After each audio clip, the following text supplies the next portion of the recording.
নমস্কাৰ মই পৰশ বৰঠাকুৰ আৰু স্বাগতম জনাইছোঁ আপোনাৰ মোৰ অৰ্থাৎ আমাৰ চেনেল নিশাৰ কথা কোমললৈ। আজি নিশাৰ কথা কোমলৰ যিটো শিতান হয় বিশেষকৈ হিয়াৰ ফ্ৰম দ্য প্ৰফেচাৰ, তাত মোৰ সৈতে এগৰাকী খুব বিশেষ ব্যক্তি সংযুক্ত হৈছে।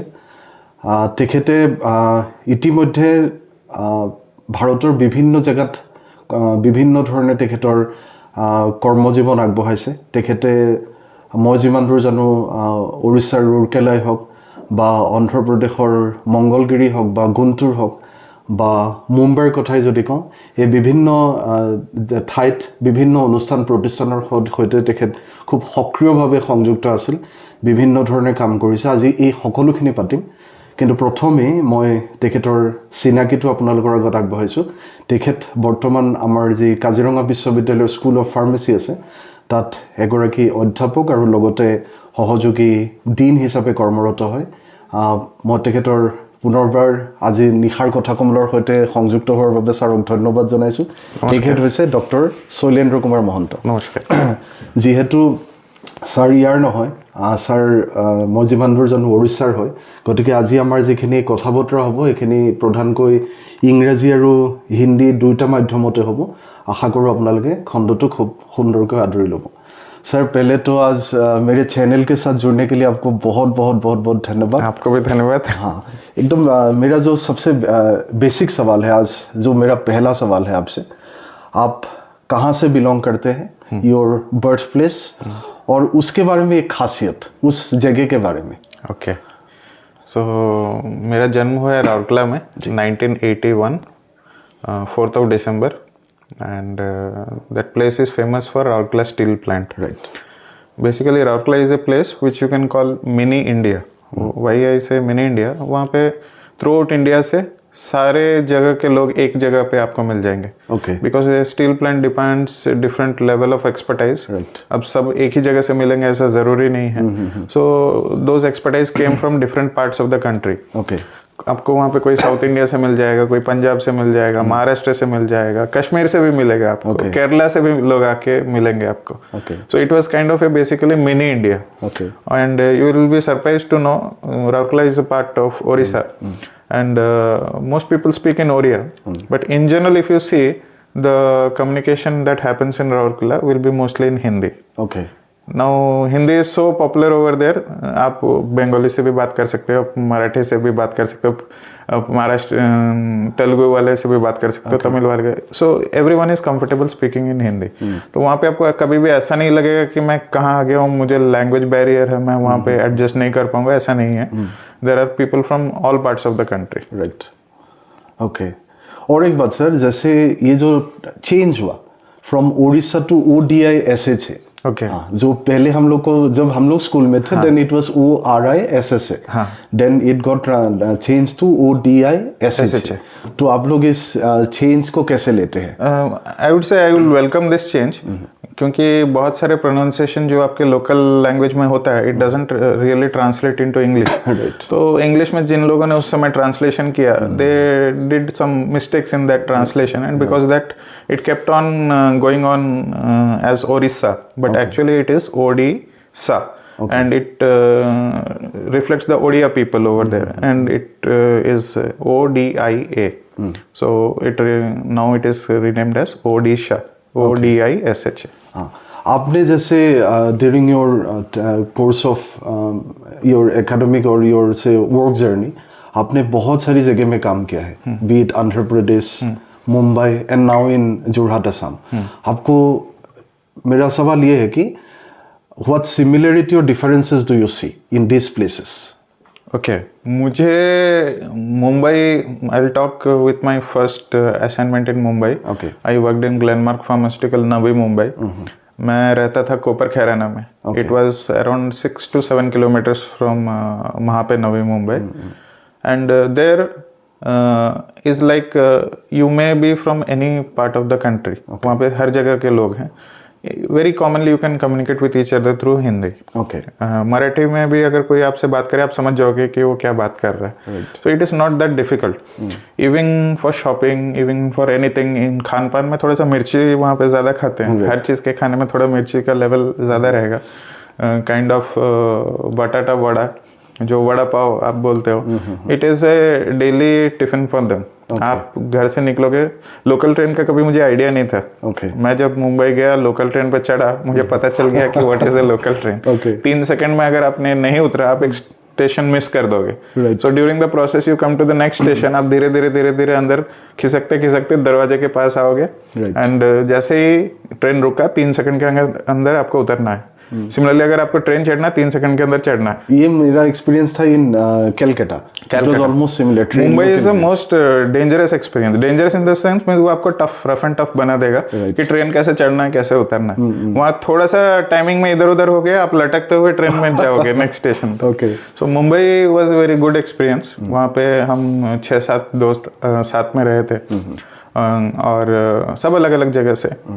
वहाँ पे खुद से खाना बनाना भी सीख लिया। बर्तन सब so kind of bachelor life. आपको सब कुछ करना है। और हमारा रहता था सैटरडे संडे ऑफ रहता था, तो पूरा मुंबई घूमते थे। एक टिकट आता था जिसमें आप उस दिन में किसी भी बस में चढ़ जाओ, आपको कोई टिकट के लिए रोक टोक नहीं करेगा। So we used to have a daily ticket. Bus पे चढ़ जाओ, पूरी मुंबई घूमो, बस पे ही घूमो। Like that was a good experience in Mumbai. And next after that I came for PhD। वापस उड़ीसा है, NIT राउरकेला में department of biotechnology medical engineering में PhD किया। Actually it was not on the cards, वो बहुत सडनली हो गई। जब मैं मुंबई वहाँ पे मैं था, ग्लेनमार्क फार्मास्यूटिकल्स, तो वहाँ पे एक अपॉर्चुनिटी आया during Durga Puja vacations. There were interviews going on in Odisha, NIT Rourkela. तो जब मैं वेकेशंस पे गया था, मैंने इंटरव्यू दिया था। तो इंटरव्यू देके मैं वापस आ गया, कंपनी ज्वाइन कर लिया। तो कंपनी ज्वाइन करने के बाद तुरंत ही मैंने देखा कि वेबसाइट में नोटिफिकेशन आ गया, you have been selected for this position, within 15 days if you are not joining, your joining will be forfeited. तो मैंने वहाँ पे मेरे बॉस से बात किया, doctor Srinivas Gullapalli, very kind hearted gentleman, and he understood my situation and he told कि PhD करना है, आर यू श्योर? मैं बोला हाँ। तो ठीक है, डू द प्रोसीजर्स। एंड उसके बाद मैं आया Orissa, department of biotechnology, PhD join किया अंडर डॉक्टर शुभंकर पॉल। सो वहाँ 5 साल तक का PhD का प्रोग्राम रहा मेरा। 2015 दिसंबर में कंप्लीट हो गया। 2016 सर्टिफिकेट अवार्ड हो गया। Then my first academic assignment was in Andhra Pradesh. वहाँ पे करीब मैं 6 साल रहा। नाउ आंध्र प्रदेश में सबसे बड़ा चैलेंज है, आप कोई नई जगह जा रहे हो, दुकान ढूंढना है, you should be well versant with the sign boards before the shop. वहाँ पे इंग्लिश में साइन बोर्ड्स बहुत कम मिलेंगे। RK एंटरप्राइज तेलुगु में ही लिखा होगा, and you have to figure out RK कौन सा है। So you will go before the shop, अब 2-3 साइन बोर्ड देखोगे, कौन सा मोस्ट लाइकली होना चाहिए, RK enterprise. Then Google came to my rescue. उस समय तक गूगल ट्रांसलेट आ चुका था। मैं क्या करता था, मोबाइल फोन पे गूगल ट्रांसलेट ऑन करता था, I used to take a snapshot of the hoarding, और उसके बाद वो उसको कन्वर्ट कर देता था इंग्लिश में। तो मेरे लिए डिफिकल्ट नहीं था। सो RK एंटरप्राइज मुझे पता चल गया यही शॉप है, तो उसी शॉप में आप जाके शॉपिंग कर सकते हो। सो that is a big challenge. कोई दुकान ढूंढ रहे हो आप, it will be a big challenge for you. Not just that, आप जब वेजिटेबल खरीदने जाओगे, जनरली लौकी हर जगह लोग समझ जाते हैं, वहाँ पे दुम्मड़काय, हाँ, उस तरह का कुछ टर्मिनोलॉजीज है। सो वहाँ पे भी गूगल हमारे हेल्प को आए। लौकी को तेलुगु में क्या बोलते हैं, then it they will translate it, फिर I will say 1 kg gummadikaya, then they will provide. So हर तरह के वेजिटेबल्स का अलग अलग नाम है। एंड 1-2 महीने में मुझे मोरलेस पता चल गया किस वेजिटेबल को तेलुगु में क्या बोलते हैं। So vegetable shopping was not a big problem. बाकी locations are far off places, कोई भी आपको बहुत नज़दीक में नहीं मिलेगा। I used to stay in Guntur, I used to stay in Narasaraopet, 40 kilometre का डिफरेंस है। Then I stayed in Vijayawada also. Vijayawada is a very well connected location.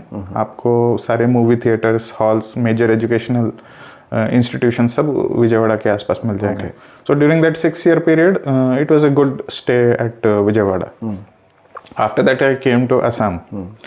सो असम का journey was a very interesting journey when I came to Assam. Vijayawada से मैं जब निकला, Prior to that, you have never been to Assam? no, never been to. I was only knowing about Assam through my social study book in class 8. Okay. उसके बाद मैं कभी भी असम नहीं आया. Okay. And it was never on my plans. I don't know God's way of doing things. There must be some reason why I am here. Right. Vijayawada से मैं जब निकला, it was just lockdown is getting over. Trains are trying to open up, but not 100%. आप उस समय train ticket book करोगे, there is no guarantee that the train will go to the reach its destination. ऐसा हो सकता है किसी station पे ट्रेन को रोक दिया and there your journey ends. You are not too sure. तो मैं जब वहाँ से निकला, I started on my car. Okay. And it was a really interesting journey of 5 days. In 5 days I reached From Vijayawada? From Vijayawada, 2050 kilometers. Oh. And my brother-in-law was there with me. Okay. My family was there with me. Okay. सारा luggage जो ज़रूरी है वो हमने car में pack किया और बाकी पैकेज मूवर्स से भेज दिए. Okay. So I started from Vijayawada. First stoppage was in Berhampur, Orissa. Second stoppage was near Balesur. Okay. We didn't want to cross the border during night. Okay. Third stoppage was at Farakka Barrage. Okay. Fourth stoppage was at Alipurdwar. Okay. And fifth stoppage is at Kaziranga University. Wow. It was an incredible journey. Incredible में जिधर मन किए आप गाड़ी चला रहे हो, अरे वो जगह अच्छा लग रहा है, थोड़ा रुक जाते हैं, रुक जाओ. वहाँ पे 1 घंटा स्पेंड किया. Right. देन जहाँ पे जो लोकेशन अच्छा लगा वहाँ पे उतर के फोटोज लिया. जो खाने का मन किया, मेरी छोटी my daughter, she has never experienced dhaba kind of food. Okay. So on the way we got to a dhaba. ये dhaba क्या होता है? She experienced that. That was good. Right. Like daytime we used to drive, nighttime we used to stay in hotel. Okay. 5 days was like we never felt like it is a journey. हम vacation कर रहे हैं 5 दिन. Like It was a wholesome experience. yes, yes. Wholesome experience. All states, different locations. And it was a great experience. Okay. And when I entered Assam, उस समय Covid के चलते वो आपका वैक्सीनेशन सर्टिफिकेट वेरिफिकेशन हो रहा था गेट पे. So there were multiple rows at the entry points of Assam. Okay. When you were entering, वहाँ पे लेट हो गया, but I saw the sunrise in Assam. Okay. I have never seen sun in such a big dimension. Okay. So while on the highway, we saw the sunrise on the highway itself. So it was a great experience. उसका भी 1-2 video है मेरे Facebook पे. You can see the 5-day trip in Facebook. Okay. So sir, coming from A steel city जहाँ पे आपका पूरा बचपन गया, मेरा ऐसा अनुमान होता है कि when someone is growing up in such a environment, लोगों का ज़्यादातर to go for engineering first choice होता है, because it you were grown up seeing steel and जहाँ पे इनके यू ऑलरेडी सेड कि पूरे इंडिया से लोग आ रहे हैं वहाँ पे, तो why did you choose pharmacy and not engineering? Yes, that is a very interesting part.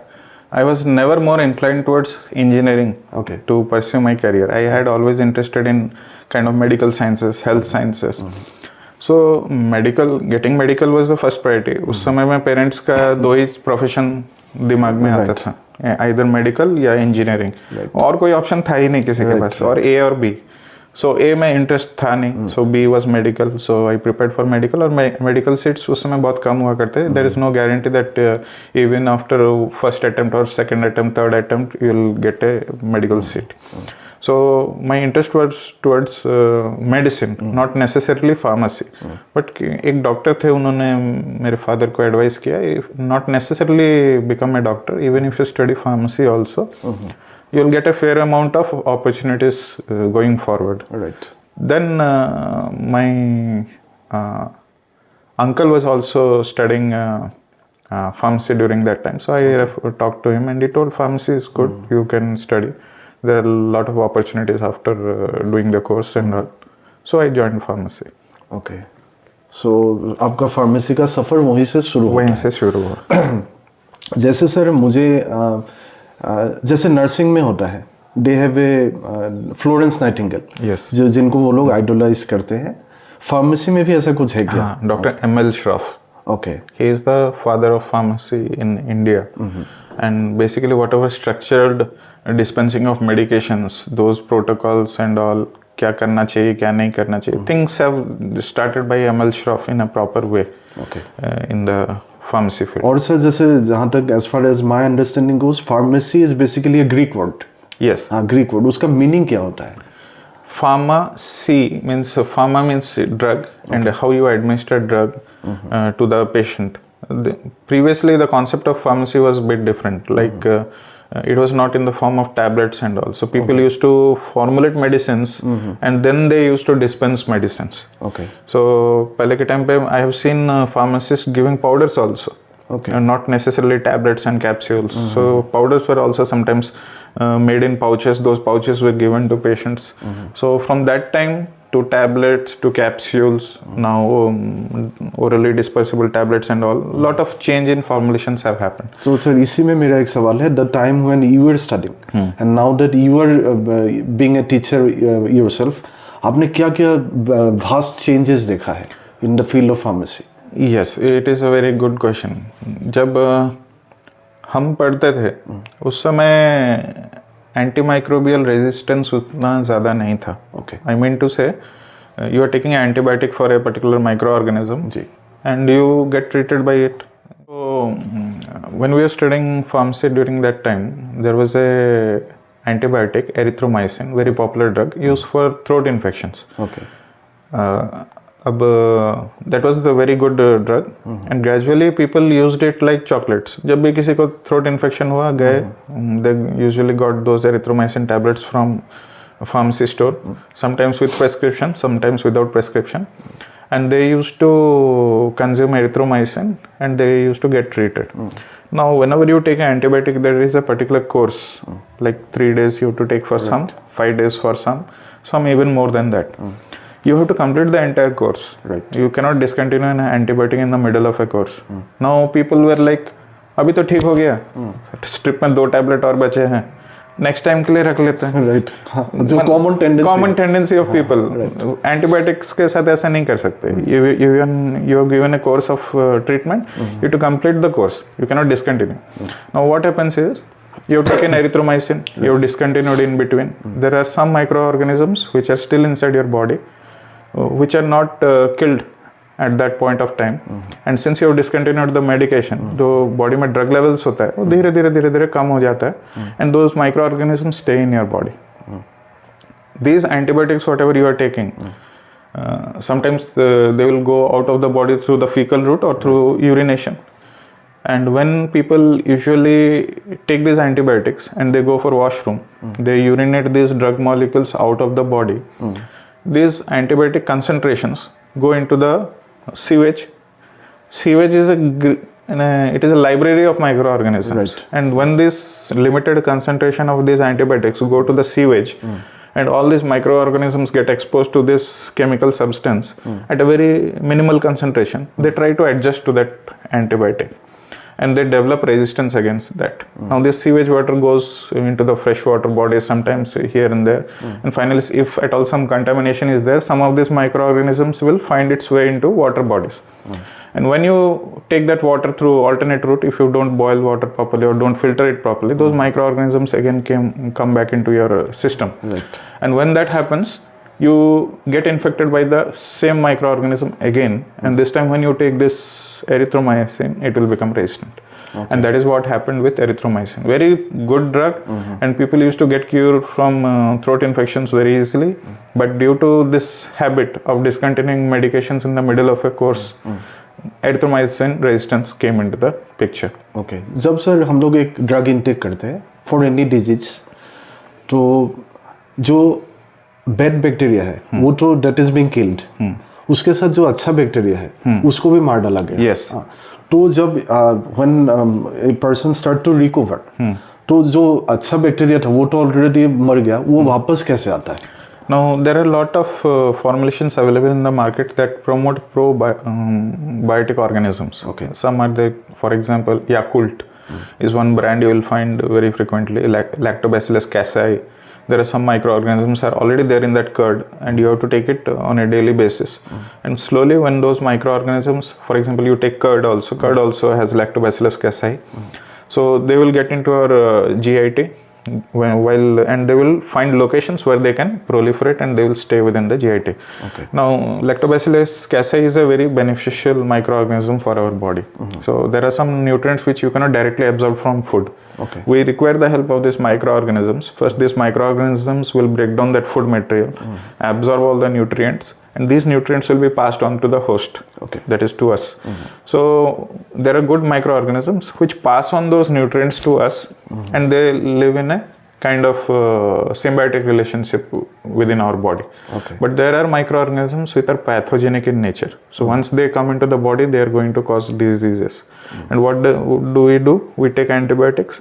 And antibiotics, sometimes most of the doctors will be prescribing your broad spectrum antibiotics. I have seen certain conditions, doctor के पास उतना time नहीं है कि वो आपका throat specimen लेगा, culture के लिए भेजेगा, कल्चर होने के बाद रिपोर्ट आएगा 24-72 आवर्स के बाद, and based on the microorganism वो एंटीबायोटिक लिखेगा. Most of the time what I see is ठीक है, throat infection, you take this medication. So generally they give this broad spectrum antibiotics. Hospitals में if you are getting admitted, वहाँ पे culture test ये सब करते हैं. But in OPD visits while you do it outside, उतना time नहीं होता डॉक्टर के पास कि वो माइक्रो ऑर्गेनिज्म आइडेंटिफाई करे, then he will give you the antibiotic. So they give a broad spectrum antibiotic. And broad spectrum क्या है? It will kill everything in its spectrum, be it good be it bad. तो उसमें good के साथ bad microorganisms भी, means bad के साथ good microorganisms भी एलिमिनेट हो जाते हैं बॉडी से. Okay, so that is the thing. That is इसी में सर जैसे एक बहुत ही कॉमन सवाल है ये, I don't know if it is relevant और नॉट. जब हम लोग बीमार पड़ते हैं, when doctor advises test for us, तो हम लोग समझ लीजिए कोई बहुत सारा टेस्ट करते हैं, वी पे हेफ्टी अमाउंट फॉर इट, 3,000 4,000 5,000 ऐसा. जब हम लोग उस रिपोर्ट को ले आते हैं डॉक्टर के पास, 2 सेकंड में डॉक्टर देख के उसको अगेन मेडिसिन देना शुरू कर देते हैं. ऐसा क्यों होता है? डॉक्टर को पहले से ही मालूम था क्या कि रिपोर्ट ऐसा ही आएगा? नहीं, not necessarily. There are lot of parameters that the doctor sees in one glance. For example, आपका ब्लड रिपोर्ट है, आपका WBC कितना रहना चाहिए, RBC कितना चाहिए, इओसिनोफिल न्यूट्रोफिल्स कितना रहना चाहिए. If it is with in range, fine. कोई भी वैल्यू अगर इट गोज बियॉन्ड रेंज और it is below the required limit, that is a trigger point कि हाँ, डॉक्टर वहाँ पे थोड़ा टाइम लेगा कि ये क्यों है. Okay, then he will keep it in his memory कि अच्छा ये लो है, ये हाई है. Okay, next he will go for some other test what you have prescribed. Suppose thyroid test कर लिया कि थायराइड नॉर्मल है नहीं है. So all this parameters guide the doctor to arrive at a particular conclusion कि patient के साथ क्या हुआ होगा, ये क्या हो रहा है. Blood parameters, blood profile, lipid profile, blood sugar levels, blood pressure, ये सारा कुछ वो एनालाइज करने के बाद he will narrow down to a certain points, और उनमें से what is the best possible scenario you are suffering from this. Okay, और एक सवाल है, जैसे कि पार्किंसन है, एल्जाइमर है, HIV, एड्स है, कैंसर है, ये सारे diseases why these are not curable? Very good question. क्योंकि खांसी हो रहा है, बुखार हो रहा है, that is getting treated soon. ये सब सारी बीमारियां जल्दी ठीक कभी क्यों नहीं होता है? I'll start with viral drugs first. Sure. Okay. So सबसे कॉमन वायरल ड्रग अभी कौन सा है? वायरस रिलेटेड डिजीज या डिसऑर्डर जो हम रेगुलरली फेस करते हैं in our day to day life. It could be respiratory also. Common cold. Oh, common cold, right. Common cold is caused by rhinovirus. Abhi we have been suffering from this common cold since ages. Right. When I was a kid, I used to suffer from common cold. Now also I suffer from common cold. Right. And anyone didn't had time to find a medication to treat common cold. Right. Again, it is virus related. So virus is a very tricky thing to handle. I'll give you one example. So you can correlate with your day-to-day happenings. Right. Okay. Suppose you are suffering from cold. आपके घर में 3-4 लोग हैं, सबको cold है. Now, they most likely all of you are having the same viral strain that is affecting all of you in cold. आप किसी relative के घर जाएंगे, प्लान है आपका ट्रैवल करने का, you got yourself treated, symptomatic treatment मिला आपको and you got cured, and then you planned your travel to go to your relative. Now you're treated, now you're fully fit to travel. When you visit to your relative's house, they're also suffering from cold. Right. You go there, again you get cold. and again you bring the strain through which they were suffering, and you bring it back to your home. Right. So why this has happened? You suffered from cold, you immediately after few more days you visit somewhere, again you are getting cold. Right. Now there is a difference. These viral strains change their DNA based on the host. Once they enter into your body, usually these viruses will change their DNA based on the host DNA. Okay. Now हमारा immune system will ask the invading organism, भाई I card दिखाओ. Virus will show its DNA. अरे ये तो human DNA है, चलो चलो, you go work wherever you want to work, you do it. Okay. So there is no point you can figure out that the viral DNA is an outsider DNA because it copies immediately. Right. Now the symptoms you see in a common cold, sneezing, running nose, all those things, those things will be visible when the virus is leaving your body. Okay. Those symptoms come when the virus is leaving the body, not while the virus is entering the body. Okay. तो आपको जब sneezing आया, you should understand virus ने अपना पूरा life cycle body में complete कर लिया. Now is the time the virus wants to go out of the body. Okay. And you cannot do anything about it. So what you will do is you will take care of the symptoms. Symptoms क्या रहेगा? Fever रहेगा, headache रहेगा, and you take medications for it, and you get yourself treated. Right. So basically you don't treat with the virus, you treat the symptoms. So that is the problem with viral treatments. That was about virus. Right. Now you come to Parkinson's, Alzheimer's disease. Basically these are age-related disorders, and you have no control over your age. Right. You cannot reverse your age. You are already progressive, so आपका age बढ़ता ही चला जाएगा, and associated disorders will come into your body. Parkinson's disease is basically a neurodegenerative disorder, and it will affect the motor activity of an individual. Right. You must be knowing some famous people suffering from Parkinsonism. जब रतन टाटा आए थे असम में, when he was going over the stage, you must have seen Ratan Tata. He was taking very small steps. Right. His spine was on the having a larger curvature. वो झुक के बहुत चल रहे थे. Right. And these people will be having always short steps. तो Parkinsonism में क्या होता है? Even when you go to a doctor, Parkinsonism diagnosis जब करते हैं, the doctor will ask you, please move from point A to point B. So he will observe your steps, how big steps you are taking. Usually Parkinsonism patient will take short steps. And even if you call him by name suddenly in the middle of the walk, वो तुरंत आपको respond नहीं करेगा. Okay. कि आप 2-3 example मैं बताता हूँ, आपने ऑब्जर्व किया होगा, कोई बाइक चला रहा है, आपने उसको पीछे से बुला लिया, वो तुरंत रेस्पॉन्ड नहीं करेगा, थोड़ा दूर जाएगा, रुकेगा, फिर धीरे से बेंड करेगा. And you see their body movement. Usually when someone calls you और someone calls you, you move your neck and you look at the person.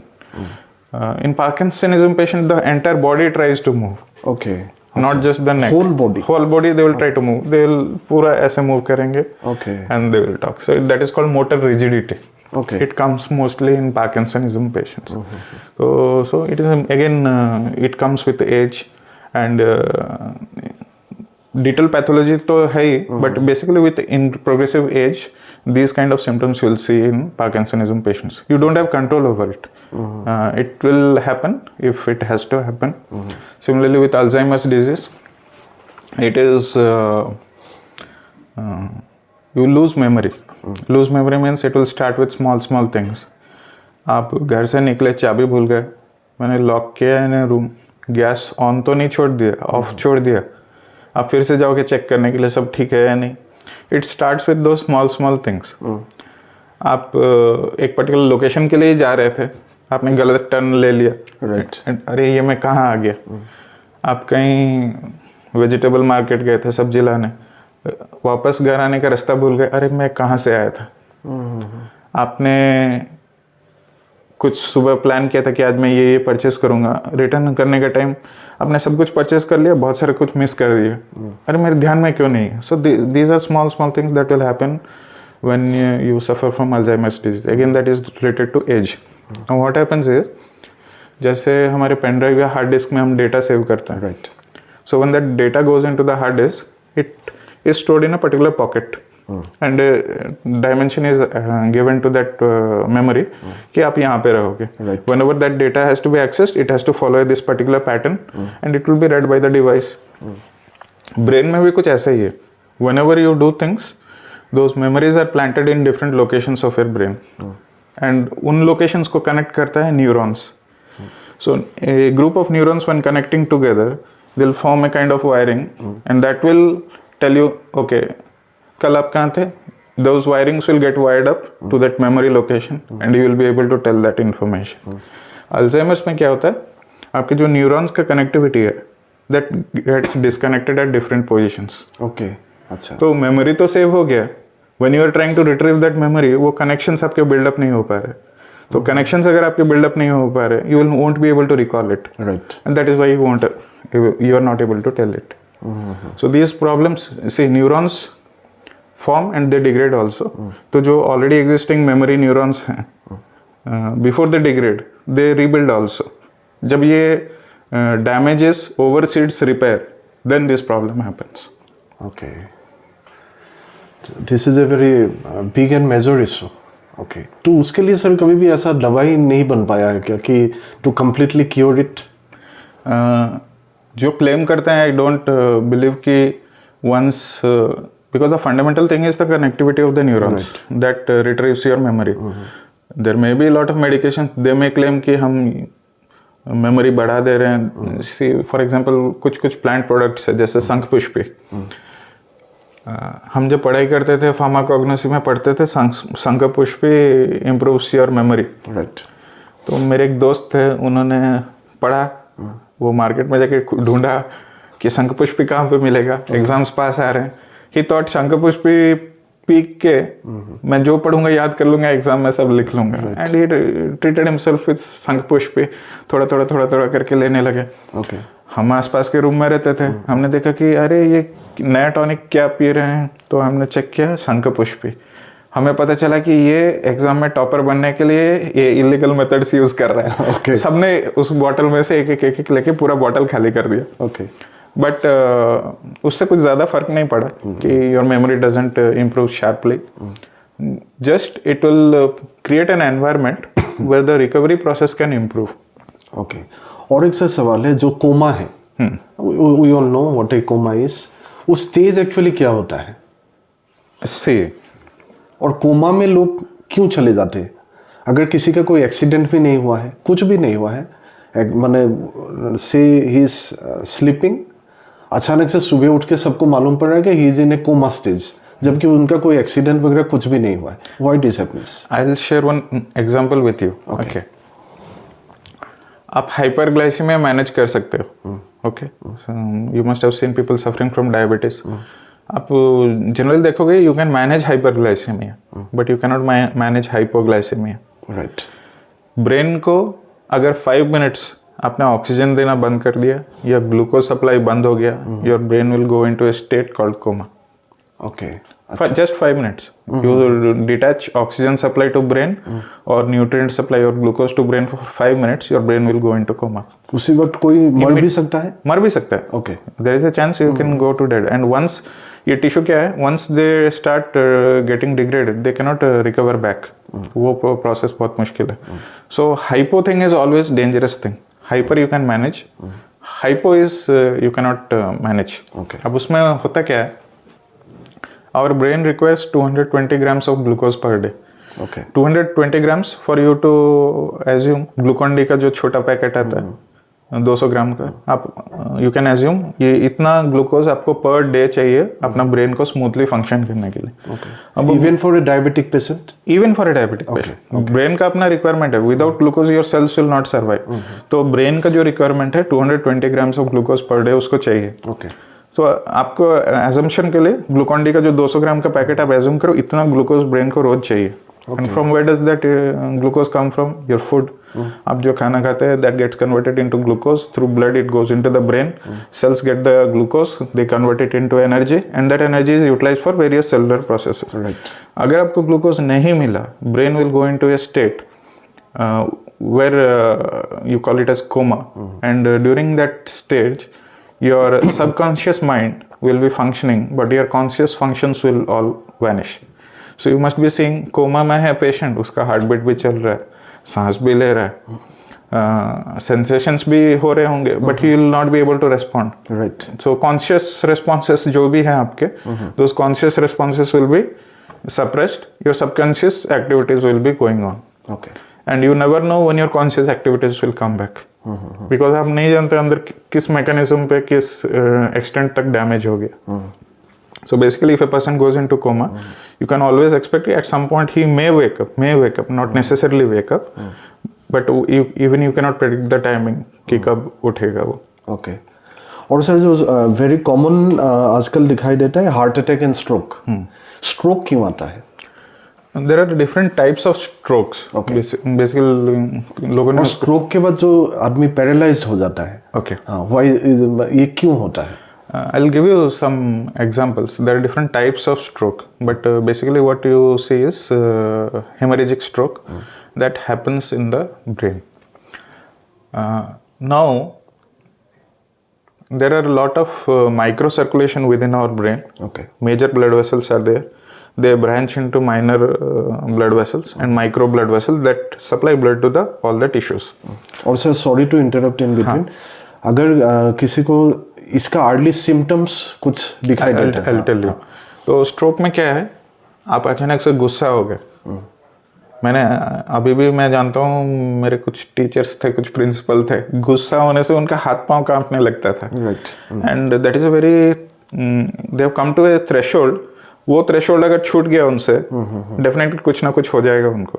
So people should be very means they should be able to handle their anger properly. Right. वो threshold अगर आपका छूट गया, then it is very difficult. वो threshold टूटने के बाद आपके बॉडी में क्या होगा, that your body also doesn't know. Right.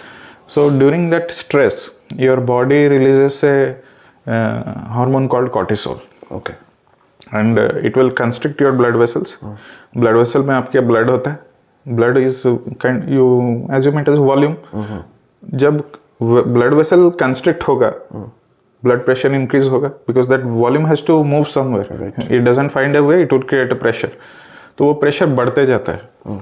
Now during that stage, your higher blood vessels, for example arteries, can handle that, but the next level blood circulation cannot handle that. Okay. So those blood vessels will rupture.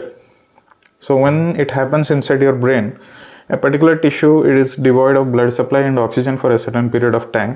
Okay.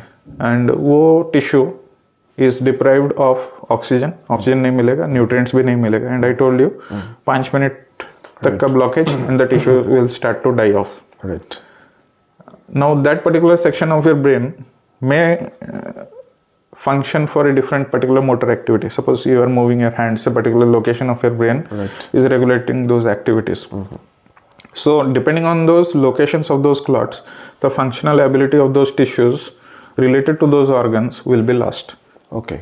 तो कभी-कभी आपने देखा होगा stroke होने के बाद some part of the body is moving. किसी का आप देखोगे hemiparesis, partial part of the body पूरा पैरालिसिस पे चला जाएगा. Okay. एंड स्ट्रोक होने के time the first symptoms you will see is, आप उसको पेशेंट को बोलो लेफ्ट और राइट आप आंखों को मूव करो, the patient won't be able to do it.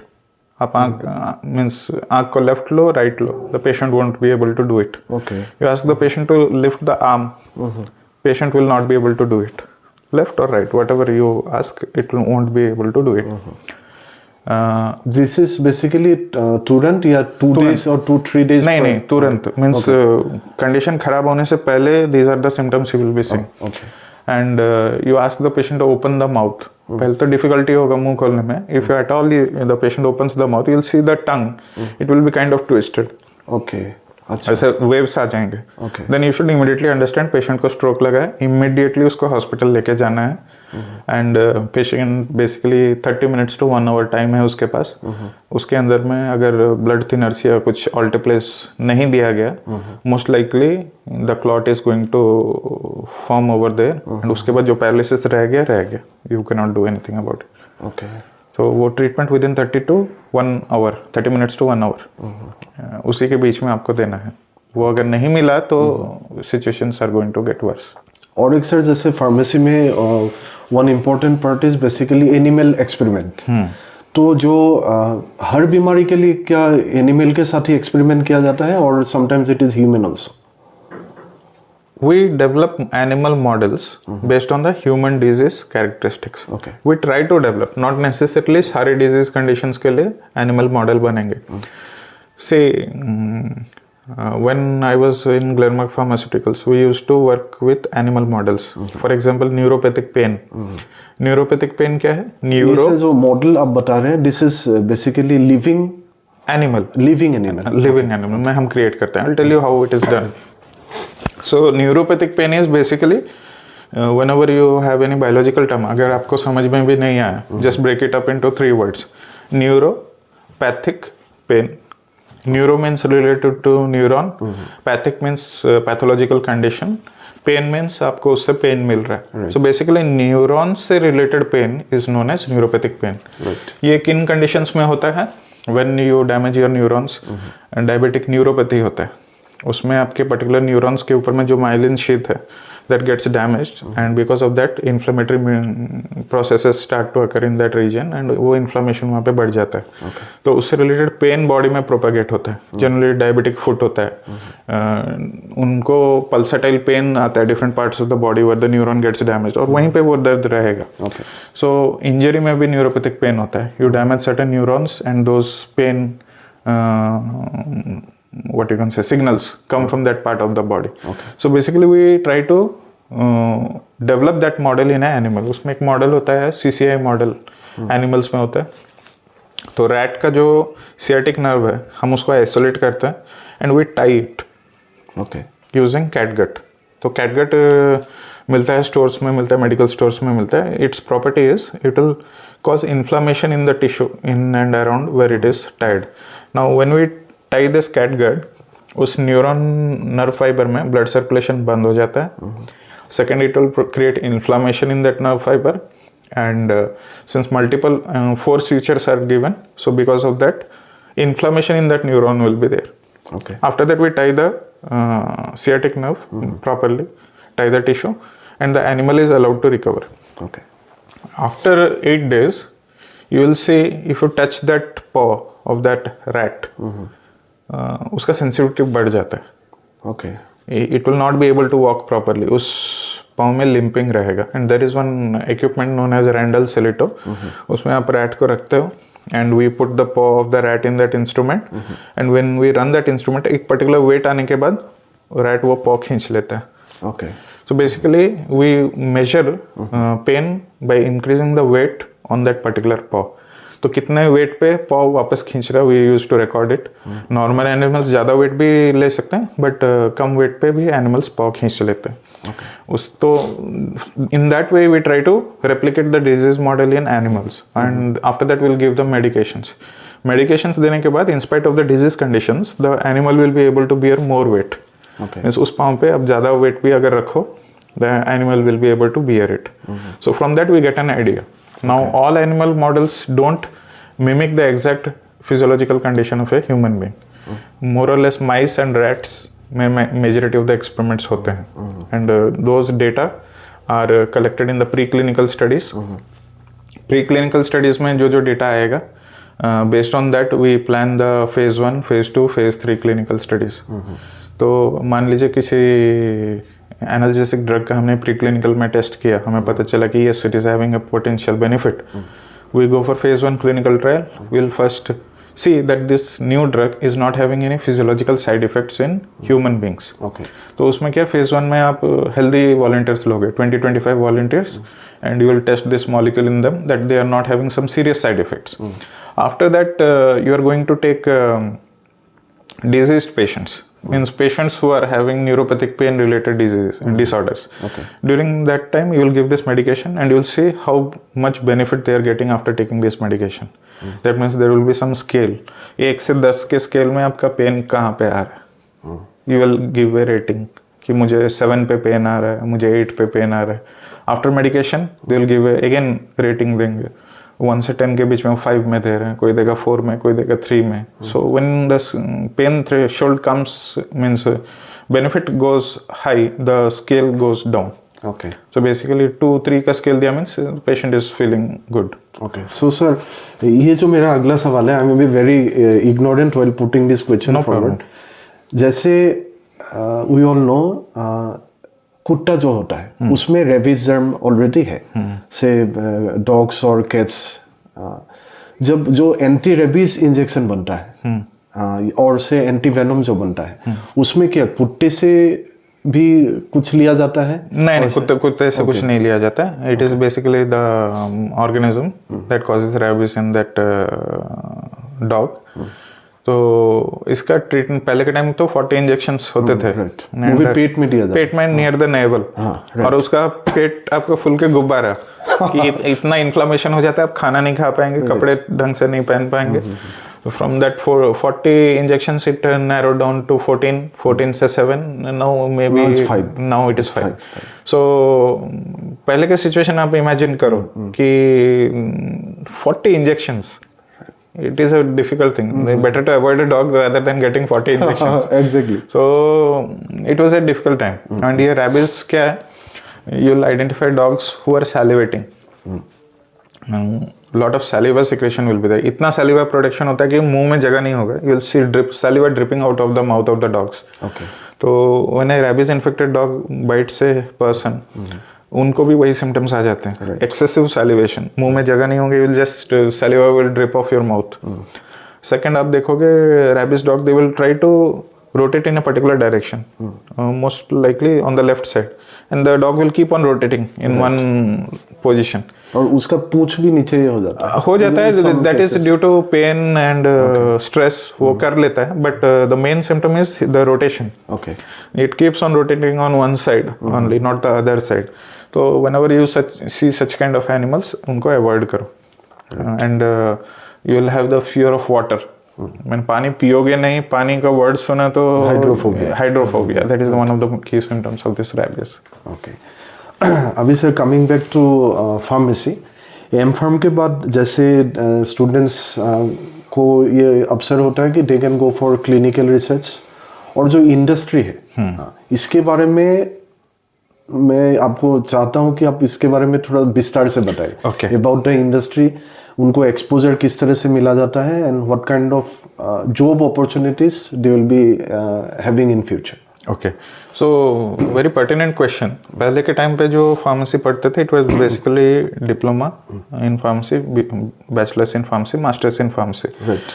When you study diploma in pharmacy, it is a 2-year course, and you will be learning about for which disease condition which medications have to be prescribed, and what is the dose, what are the adverse effects. It is very limited to dispensing of medications only, and counseling the patients when the patients are taking those medication. That means if you take a medication, the diploma in pharmacy person should be able to counsel the patient. It has to be taken before food or it has to be taken after food. Don't take milk along with this food. Don't take non-veg food along with this medicine. Take this medication in empty stomach or take this medication once a day. Never take this medication more than 4 times per day. So those kind of advice and counseling things should be done by the diploma in pharmacy person, and he should be able to dispense the medication as prescribed by the doctor. He will know, okay, doctor has written this medication, this is the medication, you have to take this medication, and he will advise the patient. Coming to the next education, that is the B pharmacy education.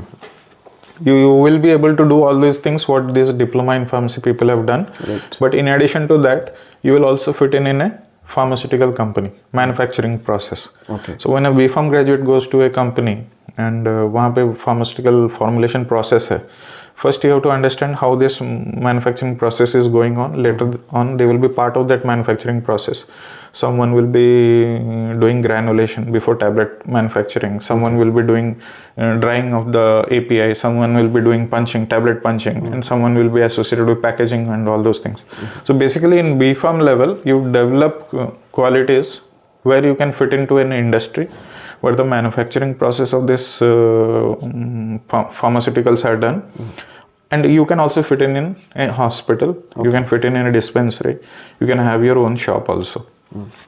But just on the basis of B.Pharm qualification, you cannot go for research straight away. So there is a postgraduate program that gives you specialization in a different domain areas. For example, you have got pharmaceutics. Pharmaceutics में आप बनाते हैं formulations. Tablet कैसे बनता है, syrup कैसे बनता है, suspension कैसे बनता है. So all those formulation related aspects are studied under pharmaceutics. You have a subject called pharmaceutical chemistry. वो केमिकल कंपाउंड सिंथेसिस कैसे होता है, उसको स्टोरेज कैसे करना है, उसको किसके साथ मिक्स करके दे सकते हैं, so that you must have seen एक टैबलेट में दो मेडिसिन भी होते हैं, so whether this two chemical substances are compatible with each other, उन दोनों को कंबाइन करके टैबलेट बना सकते हैं नहीं बना सकते, those things will be done under chemistry. New chemical molecule synthesize करना है, those things will be done under chemistry. Next you go to pharmacology. Pharmacology, pharma means drug, co is about, logy is study. तो drug का जो effect है on human body, that you study under pharmacology. The behavior of the drug. Behavior of the drug on the body. Okay. So when you take a drug, how it will behave in your body, that is studied under pharmacology. Okay. So those people will study the effect of the drug on human body. Okay. In case of human body, humans, or animal body, animals. Okay. तो वो pharmacology हो गया. Then you have got pharmacy practice. Pharmacy practice is more related to clinicals. You'll directly deal with the patients in along with the doctor and the nurse. Okay.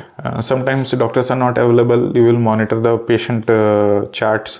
उसको सारे medications मिले नहीं मिले, कहीं पे drug interaction तो नहीं है. Because there will be a lot of diseases where you will be taking multiple medication. For example, at old age, hypertension आपको होगा, डायबिटीज भी आपको होगा, कोलेस्ट्रॉल डिसऑर्डर भी आपको होगा, हो सकता है ऑस्टियोपोरोसिस हो, रूमेटॉइड आर्थराइटिस भी हो. इतने सारे मेडिकेशन आप अगर एक साथ लोगे, there is bound to be some kind of drug interaction. So this clinical pharmacist what they do, जब भी पेशेंट एडमिट होता है तो उनको बहुत सारे मेडिकेशंस दिए जाते हैं. Their role is to find out if there is a drug interaction. उसमें एडवर्स रिएक्शन का चांस है क्या, कहीं पे ओवरडोज हम जा रहे हैं क्या, अगर हमने किसी पेशेंट को ड्रग दिया है, whether the drug levels are already extremely high in the patient's body, still we are following the routine regimen of giving the drug. उस केस में clinical pharmacist can say already the patient is having very high concentration of the drug, let us skip this dose, otherwise the drug levels will go up. So those kind of small things during the clinical setting is done by the clinical pharmacist. Okay. And after that आप PhD कर सकते हो. PhD करने के बाद आप research line में भी जा सकते हो. In R&D, and I had the opportunity to serve in Glenmark Pharmaceuticals for 2 years. Okay. Biological research. There is different zones in R&D. For example, synthesis. People after doing M.Pharm, they will go into industry where drugs are synthesized. People after doing M.Pharm in pharmaceutics, they can also go to industry. ये sir जो आपने बताया synthesize, इसका क्या मतलब होता है? Synthesize means A+B आपने chemical मिलाया. Okay. You will get C. अच्छा, okay. C may be an intermediary chemical जो मुझे फ्यूचर में कोई ड्रग ला के देगा. So there will be different steps of synthesis. हम A+B मिला के C बनाए, C+D मिला के E बनाए, E+F मिला के G मिला. So G is my final molecule. But E लाने के लिए there were some previous steps are there. So those kind of activities, synthesis of chemicals are done by medicinal chemistry people or pharmaceutical chemistry people. Okay. ये industry में होता है, उनका synthesis का division होता है, वहाँ पे फॉर्मुलेशन डेवलपमेंट का डिवीजन होता है, वहाँ पे बायोलॉजिकल रिसर्च का डिवीजन होता है, जहाँ पे आप एनिमल स्टडीज करोगे. फॉर्मुलेशन में आप फॉर्मुलेशन चेक करोगे weather it is compatible, stability ठीक है नहीं है, एक्सट्रीम एनवायरमेंटल कंडीशंस में वो रहेगा नहीं रहेगा. मेडिसिनल केमिस्ट्री वाला सेक्शन, वहाँ पे आप केमिकल सिंथेसाइज करोगे, but that chemical whether it is harming our body, means healthy individual को भी बीमार बना देगा या बीमार को ठीक करेगा. Those things are also to be monitored while doing that synthesis. Okay. तो these are the different areas. Okay. और एक सर सवाल है, इन फॉरेन कंट्रीज बेसिकली जो एडवांस्ड कंट्रीज है, say US, Canada and all those, वहाँ पे हम लोगों ने देखा है कि apart from the doctor also the pharmacist is eligible to prescribe medicine to the patients. यहाँ पे ये क्यों नहीं हो रहा है? ये थोड़ा सा गाइडलाइंस वाला इशू है. यूएस में क्या होता है, doctors will diagnose, they are not suppose to prescribe the medication. Once the diagnosis is done, the thing will go to the pharmacist. Based on the diagnosis, what are the drugs that can be given to the patient? Right. Those things will be identified by the pharmacist and the medicine goes to the patients. India में थोड़ा सा concept अलग है. The doctor does all the things. वो diagnosis भी करेंगे, medicines भी लिखेंगे, dispensing भी करेंगे. Dispensing नहीं करते, follow up and all. These things are taken care by the doctors. So it is basically a policy issue and kind of guidelines that have been followed till now. But in Western system of medicine, it is the pharmacist who prescribes the medication, not the doctor. जैसे आपने एक long term के लिए industry में आपने काम किया है, उसका जो ओवरऑल एक्सपीरियंस है आपका, उसके बारे में थोड़ा सा बताएंगे? Okay, so when I joined Glenmark pharmaceutical biological research, my idea of research was totally different what I used to study in the classroom. Okay. The moment I joined the industry, मुझे तो वहाँ सब अलग ही लगा. Right. Book में हम क्या पढ़ते हैं, हम वहाँ क्या करते हैं, there is a huge gap between what we are being taught and what is really happening in the industry. So it was really interesting. I learned a lot of things. Handling of animals, ये तब हमारे course curriculum में उतने deep से पढ़ाया नहीं जाता था. जस्ट हाँ सिलेबस में है, ये 10 मार्क क्वेश्चन आएगा, आप लिखो, you right the exam, but you don't go into the details of those things. ना वीडियो लेक्चर्स होते थे, ना कोई सिमुलेशन होता था कि कैसे करना है. सो इन इंडस्ट्री, इसी बीच से मैं आपको सॉरी टू इंटरप्ट, जो फार्मेसी का जो करिकुलम है, तो इंटर जो करिकुलम है, उसके बीच में स्टूडेंट्स को before going for an industry animals के साथ काम करने का इनको मौका मिलता है कि नहीं? मिल सकता है. They can definitely participate in projects related to animal studies. I would suggest B pharm के बाद या एमफार्म के बाद they should spend some time during internship in R&D industry and gain that initial experience, so that they should not be bit of a surprise कि भाई industry में ये हो रहा है, मुझे तो पता ही नहीं. वहाँ आपने ये बोल दिया तो भाई आपको कोई रखेगा नहीं. सो when coming back to your industry, yes, so when I joined industry, things were new, fine, but I am ready to learn what are the things are there. और प्रोबेशन के टाइम में हमने गिरते पड़ते सारा कुछ सीख लिया. okay. And it was a great learning curve. हमारे सीनियर्स भी जो थे लैब में, they were more than happy to make us learn more. वहाँ पे ऐसा है कि हमने अगर ये चीज़ सीख लिया, नेक्स्ट क्या सीखा जा सकता है, नेक्स्ट क्या सीखा जा सकता है. So there were multiple areas where we were trained in the industry. Some of my seniors will always advocate, भाई आपने पोस्ट डॉक क्यों नहीं किया, PhD तो कर लिया, बट आप पोस्ट डॉक भी कर सकते थे. So I always believe in things कि भाई आपको वो एक्सपीरियंस होना चाहिए. You, no matter you do how many postdocs and all, I don't say doing postdoc is bad or something like that. It is about preferences. मेरा preference उस समय था, इंडस्ट्री में अगर रहे हो, रियली में काम क्या होता है वो काम को इन एंड आउट जानो. So when I join industry, मैंने काम को इन हैंड किया and I did all those things. So my principal scientist there was doctor Srinivas Gullapalli. उन्होंने बोला तुम यहाँ पे जो सीख रहे हो, 5 पोस्ट डॉक करने के बाद भी इतना चीज़ तुम सीख नहीं सकते. True. तो आई always believe in things doing rather than going here and ये डिग्री ले लो, वो डिग्री ले लो, वो डिग्री ले लो. सो वहाँ पे मुझे बहुत कुछ सीखने को मिला. Doing surgery on animals. I am a vegetarian. घर में हमारा मीट मछली कुछ नहीं होता. बट माई वर्क डिमांड्स कि after the experiment is over, I have to cut open that animal, I have to collect each organ, place it in different pouch, seal it properly and put in a refrigerator for some part of the study. So those jobs were routine for us. Experiment खत्म हुआ, अगर drug का levels हमें किसी organ में पता करना है, we have to cut open that animal, collect that organ, put it in a pouch and we have to keep it in a refrigerator. वहाँ पे आप बोले उफ ब्लड, उफ ये चीर फाड़, then you are not fit for biological research. वहाँ पे ये सब चीज़ आपको इन एंड आउट करना होगा. Sacrificing animals. You can understand being a vegetarian, आपको सेक्रीफाइस भी करना पड़ेगा एनिमल. वहाँ पे एक होता है गिलिटन ब्लेड, उसमें आपको एनिमल को रखना होगा and you have to cut the head out of the body because we have to collect the brain. Brain को ओपन करना है. ओपन करने के बाद हाइपोकैम्पस को अलग करना है, सबस्टेंशिया नाइग्रा अलग करना है, थैलेमस को अलग करना है. So and those things are kept preserved. उसमें ड्रग लेवल्स कितना है that has to be monitored. So these are all part of the study. तो ये सारा चीज़ आप एकेडमिक इंस्टीट्यूशन में रहते हुए ये सारा काम आप नहीं कर पाओगे. बिल्कुल नहीं. और ये सारी चीज़ें आपको पढ़ाई भी नहीं जाती. So when you join in industry, do start doing these things.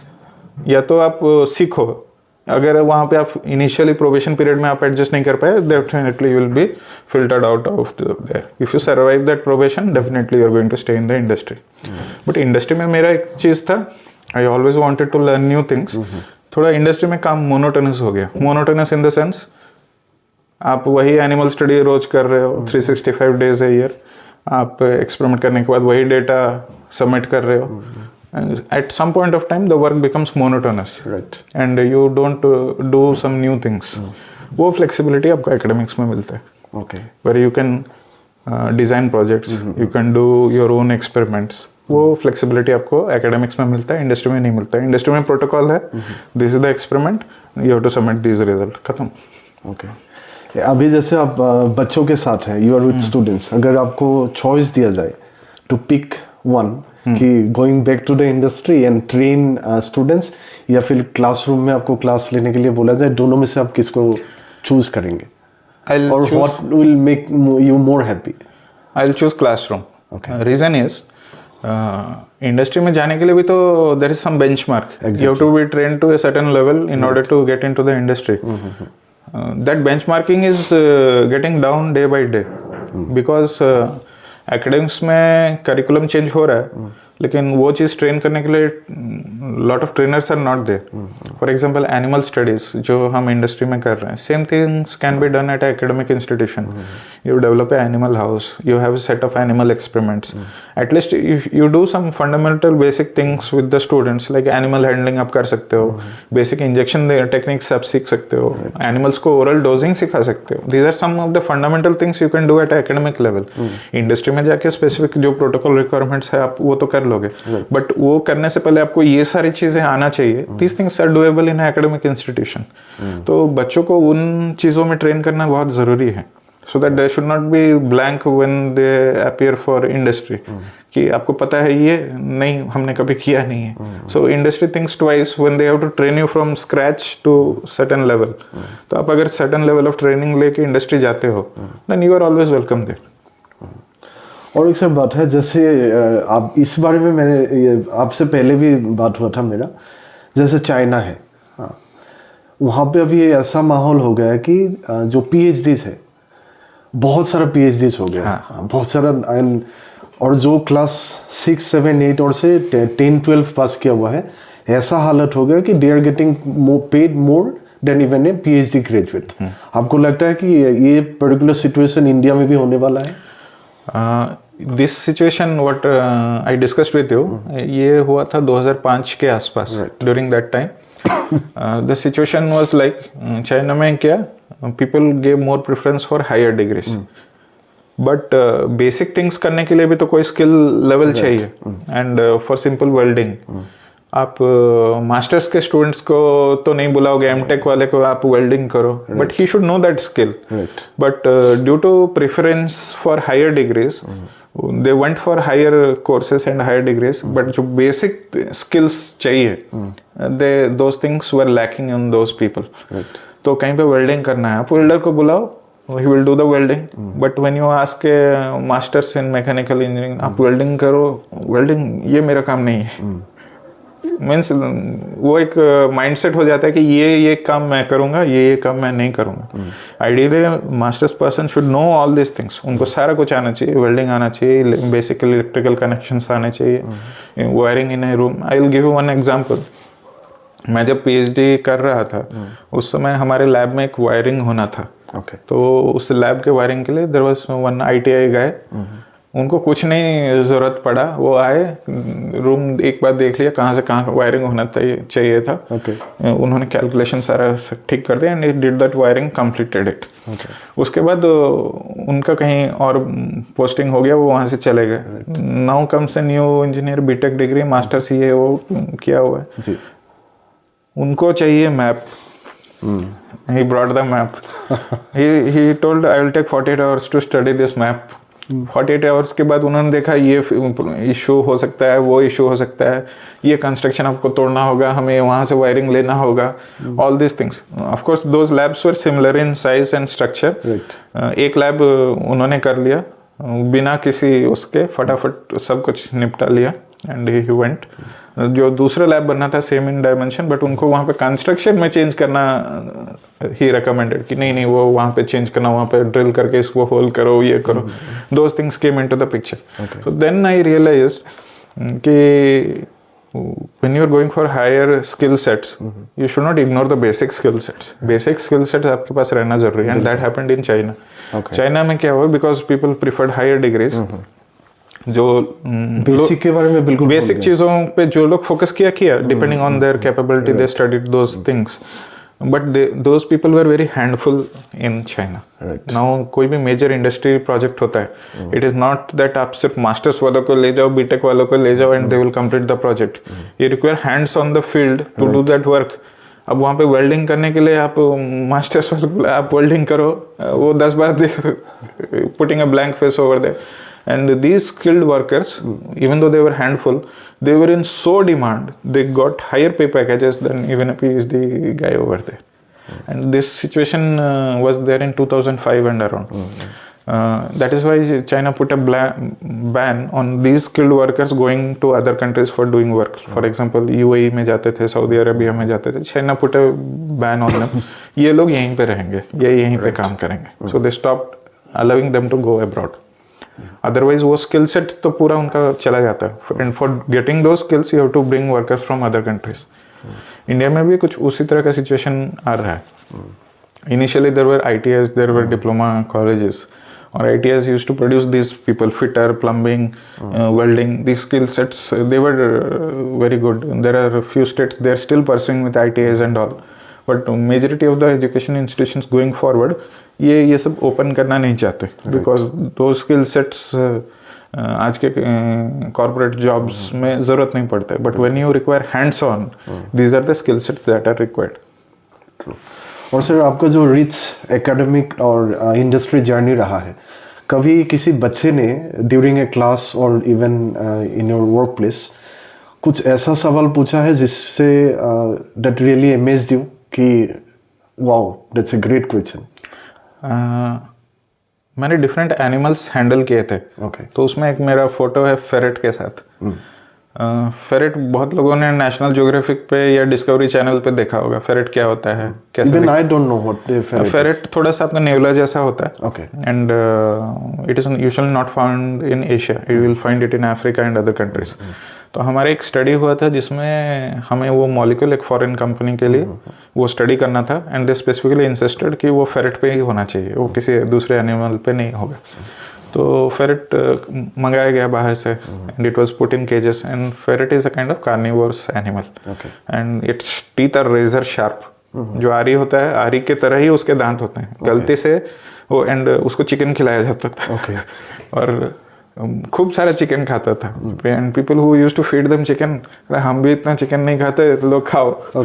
And these animals were kept in cages, और उनको ड्रग देने के बाद हमें उनका ब्लड विथड्रॉ करना था। And there was one photograph where I held the ferret along with me, and मैंने फोटो खिंचाया था। तो किसी स्टूडेंट ने कभी देखा था, तो उसने पूछा, सर आपने फेरेट के साथ फोटो खिंचाया? बोले हाँ, फेरेट के साथ। तो बोला ये सर हमने नेशनल ज्योग्राफिक में या डिस्कवरी पे कभी देखा था, बट वो होता कैसा है? दे वर वेरी क्यूरियस कि भाई ये एनिमल्स होते कैसे हैं, how they react. Are they dangerous? Dangerous in the sense, जब भूखे होते हैं, कुछ भी खाने को मिल गया वो खा लेंगे, तो उनको भूखा नहीं रखना, उनको खाने टाइम पे देना, पेट फुल होना चाहिए। ओके। और एक ऐसा सवाल है, जैसे नाउ जो प्रेजेंट सिनेरियो है पूरे वर्ल्ड का रिगार्डिंग पोल्यूशन, उसमें एक रेस्पिरेटरी जो डिसऑर्डर्स है, ये देखा गया है कि उसका बहुत ज़्यादा राइज में है। तो आपको लगता है कि आने वाले समय में this will be a big challenge for pharmacist? I would say not a big challenge, big problem. Challenges तो आप फेस कर सकते हो, प्रॉब्लम को तो आपको एड्रेस करना है। Problem in the sense, the people visiting your clinic, आप बाय डिफॉल्ट मान के चलो कि ये अगर दिल्ली से हैं, उनका लंग इतना % डैमेज हो गया होगा, and I can not expect lot of things from their lungs. They are just one disease away from getting admitted into a hospital. Right. कोई मेजर लंग इन्फेक्शन हो गया, recovering from that lung infection will be a big challenge for those people. Right. Because under these polluted environments, when you keep taking those chemicals, dust particles in and out, you can basically see these lungs as filter bags. आप घर में RO system में जो पानी लेते हैं, उसमें RO membrane आप रिप्लेस करते हो आफ्टर 10,000 लीटर्स और 1,000 लीटर्स। आप बेसिकली वो रिप्लेसेबल है बिकॉज वो बाहर आपको दिख जाता है. Your lungs are inside your body, you can not replace कि हाँ भाई मेरा 10 साल हो गया नया लंग्स ला के लगा, तो ऐसा नहीं है. You have to stay with that lung for your 60 to 70 to 80 years whatever time period. Now आपने सारा लंग्स को ये डस्ट पार्टिकल पॉल्यूटेंट से ब्लॉक कर लिया. Definitely your expectancy of your functioning of your lungs will decline over a period of time. तो over a period of time your efficiency of lungs have come down. I will give you another example. हमारे जो tidal volume होता है lungs का, it is basically 500 ml. Tidal volume means आप normal सांस अंदर ले रहे हो बाहर ले रहे हो, the volume of air that goes in and out of your lungs is 500 ml. In patients में you will see invariably that volume will be less, 350 ml, 400 ml. So when you check that in spirometer, those things will come down. Okay. और people who are smoking, आप तो उनको तो जानते ही हो कि there will be lot of blockages within the lungs. Think किसी patient का I would like to see कि जो लोग दिल्ली में रहते हैं, किसी दिन किसी का डेथ हो इसी गया. में सर एक सवाल फिर बनता है, एक जो स्टैट्यूटरी वार्निंग आता है किसी भी मूवी में या फिर सिगरेट के पैकेट में कि smoking and drinking is injurious to health. तो हम लोग ने ये भी देखा है कि कुछ लोग 20 साल की उम्र से स्मोक कर रहा है एंड नाउ ही इज 90. वो ड्रिंक भी कर रहा है लेकिन उसका कुछ भी नहीं हो रहा है. ऐसा क्यों हो रहा है फिर? Surprising thing, but her living system का एक ड्यूरेशन होता है. This is the maximum life expectancy.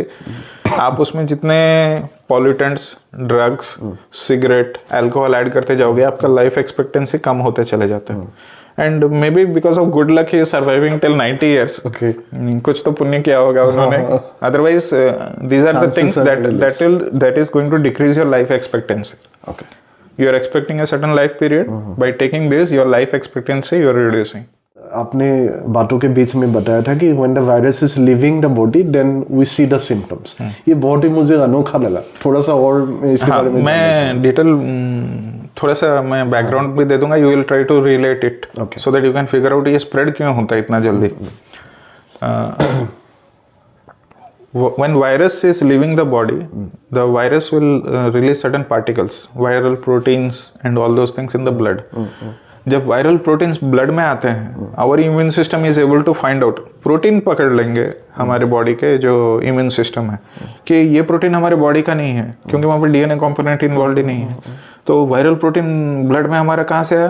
Definitely virus has to be there. Immune system will activate the entire body. भाई वायरल प्रोटीन ब्लड में मिला है, all of you get activated. तो activated means you have to remove that virus out of the body, and that is why your mucus glands secrete more mucus. भाई जो भी जहाँ पे भी वायरस है म्यूकस के साथ मिक्स होके तुम बाहर आ जाओ. So it our lungs when the coughing will start, it will try to cough you out. नाक बहना शुरू हो जाएगा. Your cholinergic system will get activated. Your nasal cavities will release lot of phlegm and mucus, and that will drain down your nose. So when the things are trying to body is trying to flush you out of the body. तो आपको उस समय loose motions भी आते हैं कभी कभी किसी को, वोमिटिंग भी आते हैं, आपको स्नीजिंग भी आएगा, नाक भी बहेगा, कफ भी मोर प्रोड्यूस होगा. These are mechanisms by which the body tries to flush them out of the body. भाई बाहर निकलो. तो यू मस्ट बी सीइंग जब भी कभी वायरल इन्फेक्शन होता है, आपने क्लास में भी देखा, एक ने छींक मारा, एक हफ्ते में पूरा क्लास छींक रहा है. Now how does that happen? For example आप यूनिवर्सिटी गेट से आए, कभी गेट ओपन किया होगा तो उसी गेट को सभी लोग ओपन करते हैं. किसी ने हाथ में छींका एंड उसने रुमाल यूज करना भूल गया, गेट का दरवाजा उन्होंने खुद ही अपने हाथों से टच कर दिया. सेम गेट का दरवाजा बहुत लोग टच कर रहे हैं. It goes into your skin accidentally. अरे समोसा हाथ नहीं धोया, आपने खा लिया, बॉडी में चला गया. राइट. आप लिफ्ट में आए, किसी ने स्नीज किया, हाथ सही से सैनिटाइज नहीं किया, उन्हें लिफ्ट बटन्स को यूज कर लिया. So those viral particles are those in the buttons. उसके बाद उस लिफ्ट में हजारों लोग चढ़ेंगे और सब वो बटन्स यूज करेंगे. जितने लोग वो बटन्स यूज करेंगे उनके स्किन पे कांटेक्ट पे आ गए. और जितने लोगों ने अगर प्रॉपर हाइजीन मेंटेन नहीं किया, by some point you touch your face. Now every minute और two it is a normal human tendency, आप फेस पे हाथ जरूर लोगे. किसी ने चीक पे, किसी ने नाक पे, किसी ने आंख पे. So once it comes to organs where you can get a direct entry into the body, the infection will spread into the body. Okay classroom में जी स्विच होता है लाइट फैन रोज ऑन करोगे ऑफ करोगे same thing जितने ज़्यादा switches जितने ज़्यादा contact points the viral things will spread और एक सर सवाल है जैसे हम लोग किसी इंसान को व्हेन वी डोनेट ब्लड तो ब्लड में भी बहुत कुछ होता है लॉट ऑफ पैरामीटर्स जो कि चेक किया जाना चाहिए कि इट इज़ यूजेबल और नॉट तो एक आदमी अगर दूसरे आदमी को ब्लड दे रहा है ब्लड जाने के बाद आर देयर एनी चांसेस हो सकता है कि वो बीमार पड़े इट इज़ पॉसिबल जब ये पर्सन टू पर्सन ट्रांसफ्यूजन हो रहा है यू डोंट हैव अपॉर्चुनिटी कि भाई मैं टेस्ट करूँ स्टेराइल करूँ those options are not available आपने RH फैक्टर चेक किया हमारे पास उतना टाइम नहीं है one patient is here one patient is there आप तुरंत ब्लड ट्रांसफर करना शुरू कर दे पेशेंट टू पेशेंट उस केस में you don't have any control कि उसको कोई प्रोलॉन्ग इलनेस हो with respect to bacterial infection there is a chance it can spread but again it can be controlled using antibiotics problem आता है RH factor में you should be very careful well giving blood बिना RH factor verify किए blood transfer नहीं करना चाहिए बहुत लोगों को पता भी नहीं होता है बोलते हैं ओ मेरा भी ओ है बट ओ में भी बहुत सारी चीज़ है पॉजिटिव एंड नेगेटिव है आई will give you one example females के केस में you should be very careful regarding this blood groupings for example husband is O negative, mother is O positive, and they are planning for a baby. Baby got O negative blood group. There is a high chance there will be erythroblastosis fortalis. Okay. ये condition है जिसमें mother का blood is having RH positive baby का blood है RH negative even though O है the moment it comes in contact with each other it will coagulate and there will be high likely chance of death of the fetus. Okay. ये generally combination कब आता है when there is a RH positive individual and there is a RH negative individual. उस cases में there is always a chance अगर fetus का compatibility mother के blood के साथ नहीं आया there is always chance that the fetus में problem आएगा. Okay. And the blood will coagulate immediately. So sir हम लोगों ने बहुत सारी बातें की आज फाइनली जो मेरा hear here from the professor episode में होता है your final word of advice to students जिनको आगे फार्मेसी एज ए कैरियर लेना है okay I will see pharmacy is a progressive career. It is slowly developing. You have seen medicines taking an upper hand in the previous century. Now it has come to biologicals. Vaccines aa gaye, serums aa gaye, immunopharmacology is taking a lead. So pharmacy is getting progressive in nature. So my advice to the students is always stay updated with the recent developments that are happening now. You must have seen during the COVID period, vaccines took an upper hand. Right. And going forward, this is going to be the story. Immunobiologicals, biopharmaceuticals, this is going to be the story. It won't be only pharmaceuticals.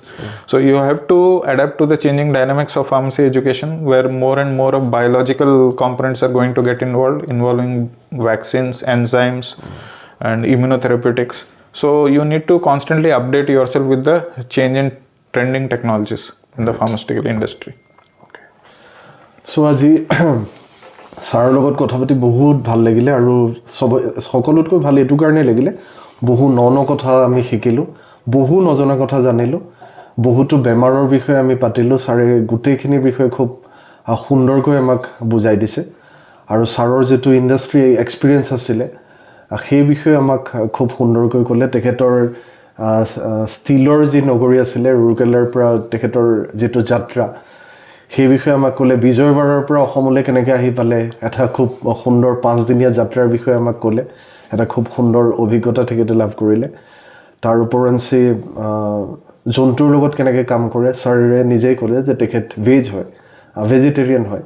তাৰপিছতো এক challenge বুলিয়ে কৈছোঁ, সেই চেলেঞ্জটো accept কৰিলে আৰু আগবাঢ়ি গ'ল। এইটোৱে বুজাইছে যে আমি যেতিয়া কাইলৈ কিবা এটা কেৰিয়াৰৰ ক্ষেত্ৰত আগবাঢ়ি যাওঁ বা কৰ্মক্ষেত্ৰত আগবাঢ়ি যাওঁ, আমি কিছুমান কেতিয়াবা নিবিচৰাৰ কামতো আমি লাগিবলগীয়া হ'ব পাৰে। আৰু শেষত ক'লে ছাত্ৰ ছাত্ৰীক আহ্বান কৰিছে যে ফাৰ্মাচী ইজ চেঞ্জিং চেঞ্জৰ লগত যিটো পৰিৱৰ্তন আহিছে পৰিৱৰ্তনটোৰ লগতে নিজকে খাপ খুৱাই পেলাই আগবাঢ়ি যাবলৈ ছাত্ৰ ছাত্ৰীক অনুৰোধ কৰিলে আৰু কৈছে যে নিজকে আপডেট ৰখাটো কিমান খুব প্ৰয়োজনীয় পৃথিৱীত ক'ত কি হৈ আছে সেই সকলোখিনি কথা আমাক ছাৰে ক'লে so sir thank you so much for your time आज मुझे बहुत ही अच्छा लगा आपने मेरा रिक्वेस्ट रखा and we got to know so many things about pharmacy, your academic or industry journey. So thanking you once again. और I hope कि आगे भी जब भी मैं आपको रिक्वेस्ट करूँ आपका साथ हमेशा मुझे मिलेगा. Thank you. Thank you.